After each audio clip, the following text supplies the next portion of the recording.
Respondendo à tua pergunta em relação à SAF, a gente está trabalhando isso com bastante atenção, sem muita pressa, sem ser muito assodado. A gente está se cercando de bons advogados. A gente acabou de contratar um escritório importante de advocacia para fazer um trabalho de levantamento sobre a SAF, para nos indicar um melhor caminho a seguir nessa direção. E temos também, em relação à SAF, algumas possibilidades, alguns investidores já querendo se manifestar favoravelmente. Mas a gente está construindo um diálogo aqui interno com o Conselho de Benemérito, Conselho Deliberativo, e assim que essas questões mais polêmicas em relação à SAF forem resolvidas, o Conselho vai aprovar e aí a gente vai para o mercado para conseguir esses investidores. Eu acho que a gente tem amplas possibilidades de sucesso pela demanda que a gente está percebendo que acontece. Então é só aguardar e esperar mais um pouco, porque a gente ainda tem tempo e tem muitas questões aí em relação à SAF a serem discutidas e analisadas. Em relação à segunda pergunta aí do Diego Souza, tem estado na mídia aí que o Vasco está para contratar o Diego Souza. O Vasco tem interesse em qualquer jogador que se destaque no futebol. O Diego é um deles, né? Agora, a gente tem algumas restrições de orçamento e se esse diálogo avançar e se ele tiver em linha com as nossas possibilidades de contratação, será muito bom que ele possa vir fazer parte desse novo elenco do Vasco para 2022. A gente antecipou em gestões anteriores. Então, o que acontece? A gente olha para o contábil e acha que tem uma expectativa de ter uma determinada receita, mas ela não aparece naquele dia que deveria aparecer porque ela foi antecipada. O que a gente está tentando fazer e já vem fazendo, em termos de salário, a gente está muito pouco atrasado. Eu acho que a gente pode ter aí 2 meses de atraso. Mas a gente já consegue ter uma blindagem de salário. Isso significa dizer que a gente conseguiu uma boa negociação no Ministério Público do Trabalho, no sentido de permitir que a gente não sofra nenhuma ação na Justiça do Trabalho e, com isso, a gente tem um pouco mais de margem de manobra para pagar os salários em dia. Então, a gente tem conseguido pagar os salários mais ou menos em dia, do ponto de vista aí de início de mês. Agora, a gente tem tido perda de receita, né? Então, isso também prejudica um pouco esse fluxo. Para você ter uma ideia, esse ano, o Vasco encerra o ano com um fluxo negativo de 70 milhões de reais, que a gente conseguiu arduamente, praticamente cobrir isso, com venda de jogador e com empréstimo. Se não tivéssemos essa quantia, que é bastante relevante, a gente estaria numa situação muito pior. Eu acho que a gente chega no final do ano com uma situação razoavelmente boa e com uma perspectiva muito boa para o ano que vem, do ponto de vista de resolver essa questão salarial. Agora, isso não se resolve num passo de mágica. São 20 anos atrasando o salário. Então, a gente está no primeiro ano de gestão, praticamente com salários em dia. No meio do ano, eu consegui pagar todos os salários em dia. E vou te dizer uma coisa também, Flávio, que está me ocorrendo agora. A gente antecipou, a gente pagou, quando assumiu essa gestão, 5 meses de salários atrasados. Se a gente tivesse pego a gestão com salários em dia, eu não teria nenhum salário atrasado hoje.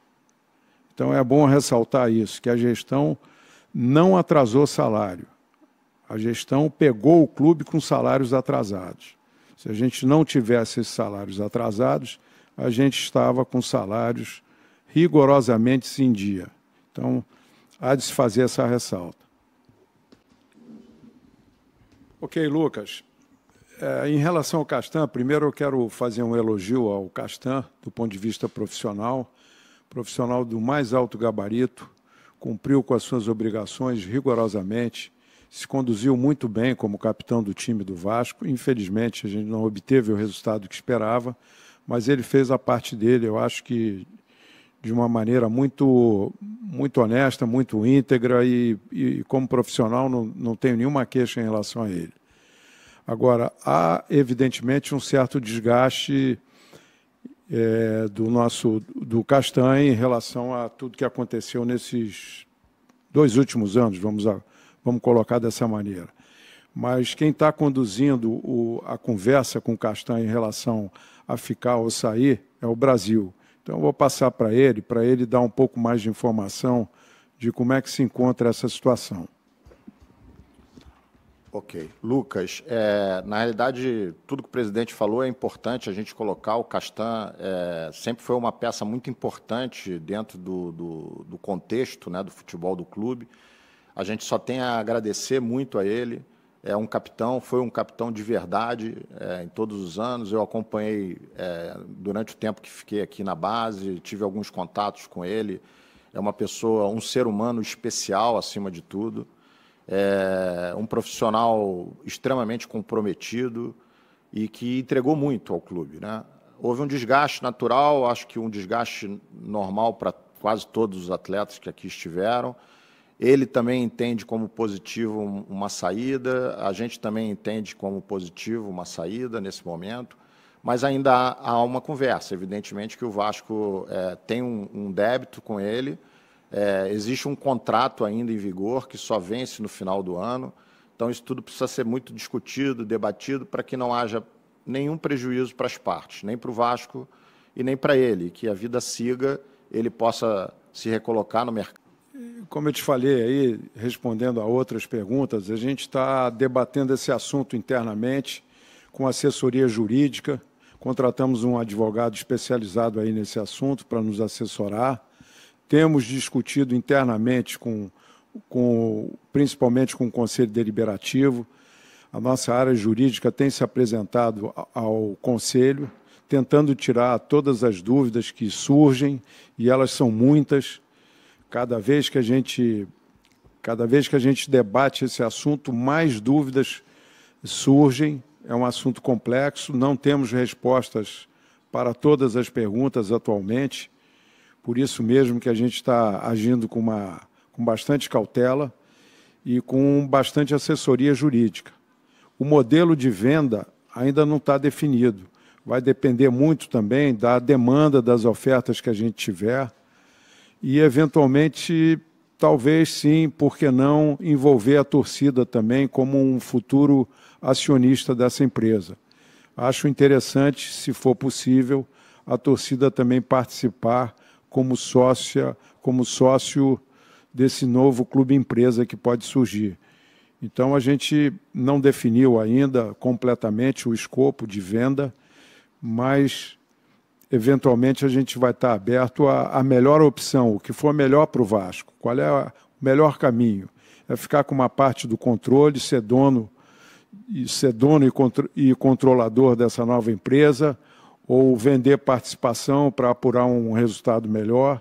Isso tudo vai ser debatido com os conselhos e também, eventualmente, com a Assembleia Geral envolvendo os sócios. Então, é um assunto que está começando, a gente está com ele permanentemente em discussão, mas as definições elas vão surgir no decorrer do tempo aí, na hora certa.